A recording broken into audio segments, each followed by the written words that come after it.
Saam met ons in die ateljee Rusty Labuschagne, skrywer, maar ook 'n ongelooflik interessante storie. Boer van Zimbabwe wat foutiewelik vir 10 jaar in 'n tronk aangehou is. Rusty, you're a better man than me. Let's start at the beginning. Just your background. Where did you grow up? Before we get to the whole jail time and what you're doing for a living now. Okay. Where did you grow up? I'm a fourth generation Zimbabwean from a cattle ranching background. Went into the safari industry, became very successful, and ran a fishing resort on Lake Kariba as one of my businesses.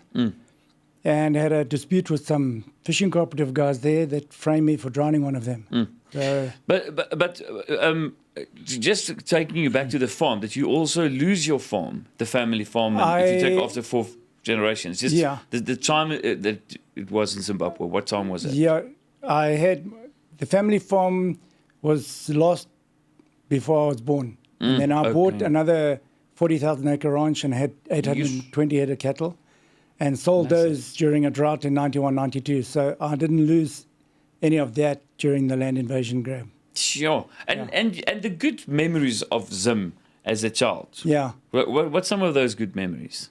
It was just the most incredible upbringing. No crime, no cell phones and PlayStations and all that stuff. It was just growing up like a farm boy. Was it almost inevitable for you to become a farmer one day? Was it just like, it runs in the family and this is what I'm meant to do? Or was there always something else that you said, I would rather persuade something like that?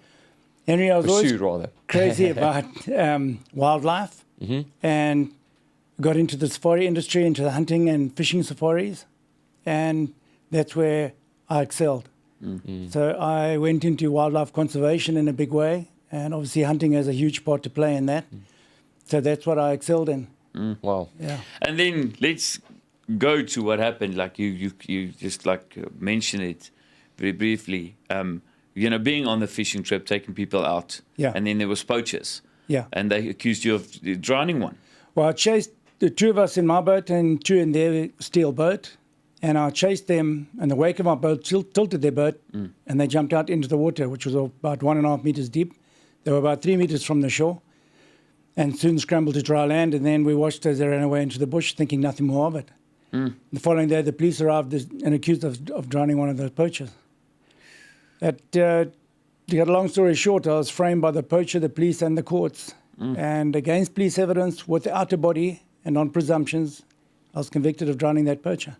Sure, it was a meter and a half. We're going to go into it because, I want to talk about the jail time and just how do you get over it.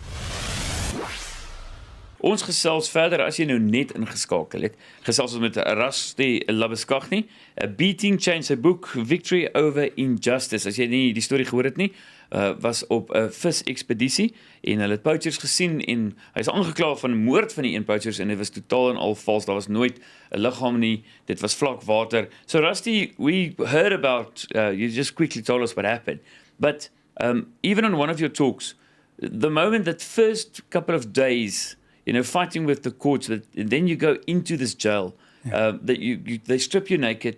The fear, you describe that fear as the ultimate fear of being kind of the only guy, and all these thousands of guys just watching you, you strip naked. Just take us through that fear and the circumstances, even the space in the cell, sharing with 78 inmates in a small confined space. So the first day when you arrive, they escort you up to the maximum security yard, and then you strip you naked and you walk in stark naked.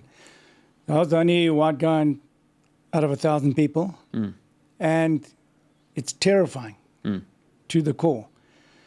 And then you crouch down in front of them all because you can only talk to a guard when you're crouching down. You can't stand up. And they question you about your family, friends, business, your crime, everything.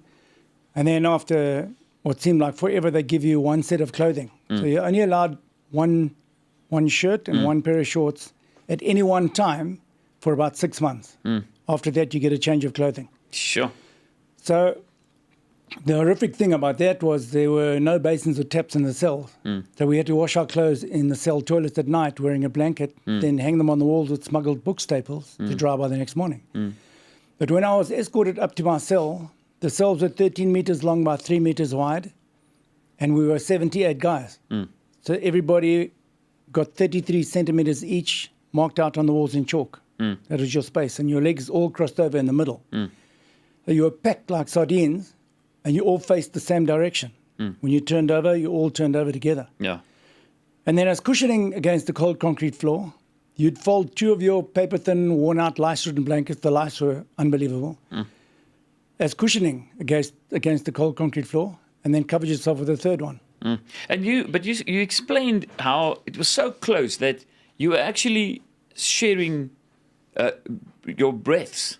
You know, it's not even just your own, because you're so close to these guys. Yeah. Totally in your space. And but just, I mean, after that, did it get better, or was it like that for 10 years? That was Or my, can you- my is there first ranks? year. It was like that. And like you say, not even the breath you take is your own. It was very, very difficult. We all have that personal space. And when you've got someone breathing over your head every day, every night, we were locked up for 20 hours a day. So it's that was really tough to deal with. But after a year, I was moved to Chikurubi Maximum Security Prison. And that gave us about 600 millimeters each. So you could at least lie on your back. But the lice never changed. The lice ate you day and night. It was really probably the most difficult thing to deal with were the lice. With the lice. And there's nothing you can do about it. You know, they were in your clothes, in your blankets, in your hair, on the walls, everywhere. And I think the most difficult thing to deal with was forgiveness, not the lies. But we're going to get to that because I think most people can't imagine going through that and still forgive people. Beating Chains, ons gaan ook vir jou sê waar jy die boek kan koop en sy webblad. Let's just pick it up. People that just tune in. I mean, you were falsely accused of a murder, sentenced 15 years, suspended for 5. Just the time, how much time did you spend in the whole 10 at 10 the end of the years. day? So 10. the whole 10? to the day. And were you scared they're going to extend that to 20? No, it just bothered me that because they remove 1/3 as remission. And if you misbehave in prison, they can put it back on. But the mercenaries, for example, Simon Mann and those guys, they got 7 years and he served exactly 7 years. They didn't take anything off. So they had the right to add on 5 if they wanted. Sure. And the process, the frustration, I mean, I don't even want to go and think what families go through. When you Yeah. realize this whole system is against you, Yeah. that frustration, your family, you know, how do you manage your mind with everything? You know, I was always the rock in the family and being very successful, starting off with nothing. So a lot of families, and I now employed 54 people, and they all looked up to me and relied on me. So when I went in, I had to remain strong because they were also broken. So, and that was really tough to deal with. There's the emotional side of what they were going through. And we can all go through tough times. I mean, all of us men. So as long as you got water to drink and a place to lie down, then it's okay. And you learn to live in the moment then. You know, we always fear everything in front of us and worry about what's happened to us. But when you put in there, you learn to live in the moment and deal with things as they are. And I've carried that out of prison. So not much bothers me what happened before. And there's not much fear in front of me. A part of the emotional side, I mean, I'm sitting here with the book, I'm seeing some of the letters that you've received from your children as well. Yeah. And it's actually heartbreaking just seeing, I mean, I can only imagine sitting with a letter like that in front of me, knowing that I can't do anything about it. Communication. What part did that also play in keeping you going? And how often were you allowed to see them? How often were you allowed to actually receive letters from them? Okay, so my children were 16 and 18 when I went in. My daughter was 16, my son was 18. And we were only allowed, as a maximum security prisoner, one person for 10 minutes every 2 weeks. And my daughter was too young, you have to be 18. So, and I didn't really want them in the first year to see me in prison. And I always believed hope was a massive thing in there, that I was going home. So, and you have to believe that. If you thought that I'm going home and in 2 years' time, it hurt too much. Never mind 10. Yeah. So I was always going home, no.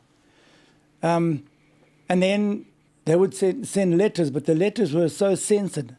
So if there's anything in the letter, and often I would have a letter sent to me and I was told, did you get my letter? And I never got it.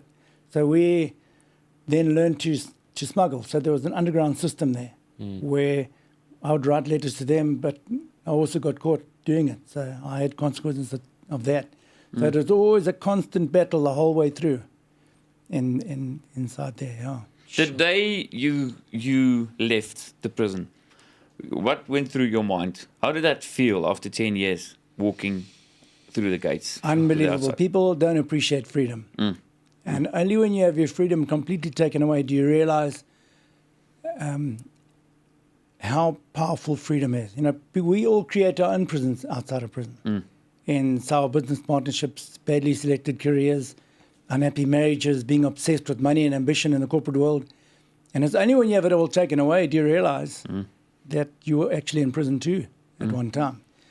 And I mean, I'm a farm boy, so a braai for me was always something. So that's the first thing I did when I got home. I had like 40, 50 guys, and we all came around and had a huge braai at my house. And yeah, those everyday little things in life is what you miss. A soft bed, a hot bath, the sip of a good wine, a tasty meal, a spontaneous cuddle from a loved one. You don't touch anyone in prison, obviously. Yeah.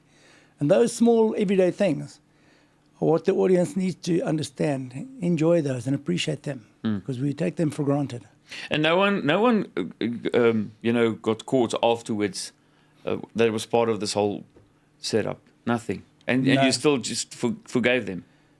Well, it was very political, as you'll read in the book, and you learn about forgiveness there. That if you do not forgive, with all anger, hatred, bitterness, revenge. I mean, I had planned everything for every one of them, but after a year, it was just draining me every day, and I just said to myself, and I remember the exact moment, walking in the exercise yard, and I just said, Lord, take care of them and let me get through this road that's been put in front of me.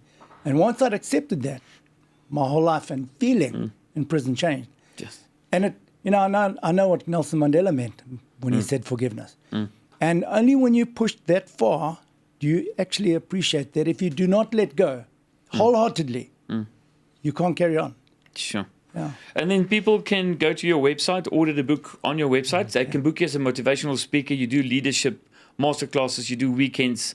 I mean, that's your full-time job. That's what I do. What you do. And it's amazing just helping people to get free. You know, Yone, before prison, it was always about me and my empire and making money and everything. And now it's about making a difference in people's lives and changing people. And that's and that's real. That's a purpose. And a lot of us lose track of purpose in life. And that's good. So go, I know, beatingchange.com. Yes, that's the website, beatingchange.com. You can order the book, you can order the DVD, and you can book him as a motivational speaker for Rusty. Thank you so much, Rusty, for sharing your story. Jonah, thank you. I can't wait to read the book. Fantastic. Definitely going to cry.